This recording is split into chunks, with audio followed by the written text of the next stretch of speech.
ఓవరాల్గా ఈ సినిమా చూసి ఉంటారు కాబట్టి మీరు ఎలా ఫీల్ అయ్యారు? అంటే నేను విష్ణు గారితో మాట్లాడుతున్నప్పుడు కన్నప్ప సినిమా గురించి ఆయన ఒక మాట చెప్తుండేవాళ్ళు.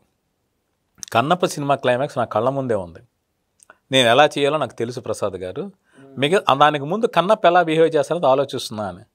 నేను ఒక క్షణం షాక్ అయ్యా, ఈయనేంటి కొంచెం ఓవర్ ఎగ్జైటింగ్గా మాట్లాడుతున్నారు, ఇంకా షూటింగ్ స్టార్ట్ అవ్వాలా, స్క్రిప్ట్ పూర్తి కాల, అప్పుడే క్లైమాక్స్ పర్ఫార్మెన్స్ ఈయన ఎలా మాట్లాడుతున్నానో అనుకునేవాడిని. కానీ వన్స్ స్క్రీన్ మీద నేను అది చూసిన తర్వాత ఆయన చెప్పింది అక్షర సత్యం. అంటే ఆ పాత్రలో మమేకమై దానిలో ట్రావెల్ అవుతూ వచ్చాడు ఆయన. చూసినప్పుడు కన్నప్ప తప్పితే విష్ణు గారు కనపడలా.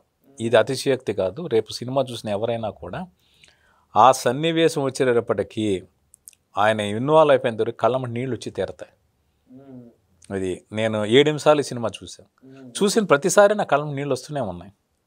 ఆ మధ్య హిందీ కొంతమందికి చూపించారు, చూసిన వాళ్ళు కూడా కళ్ళమ్మ నీళ్లు పెట్టుకున్నారు క్లైమాక్స్ చూసే. సో అంత అత్యద్భుతంగా పెర్ఫామ్ చేశారు విష్ణు గారు. ఇంకోటి అండి, ఈ మధ్యకాలంలో చాలా వరకు హిందుత్వ కాన్సెప్ట్తో చాలా సినిమాలు వస్తున్నాయి.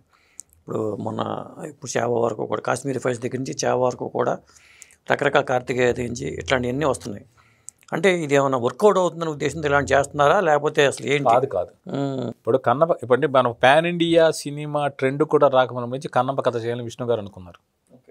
ఇప్పుడు బాహుబలి 2015లో వచ్చింది, 2017లో బాహుబలి 2 వచ్చింది, ఇప్పుడు చావా, హనుమాను, లేక అంతమంది కాశ్మీర్ ఫైల్స్, ఇంకో వేరే సినిమాలన్నీ మాట్లాడుతున్నారు. కానీ లేక కాంతారా, దానికన్నా ముందు 2016-17 నుంచి కథతో ట్రావెల్ అవుతున్నారు విష్ణు గారు. సో ఇది పాన్ ఇండియా సినిమా అవుతుందని చెయ్యాలని కాదు, ఈ కథ మీద పాత్ర మీద మమకారం కొద్ది ఆయన సినిమాని ఇలా తీర్చిదిద్దారు. ఇంకొకటి ఏంటంటే ఈయన సినిమా జరిగిన మార్కెట్ కూడా దానికి అనుగుణంగా మారింది. అంటే ప్రేక్షకులు కూడా ఏంటి అంటే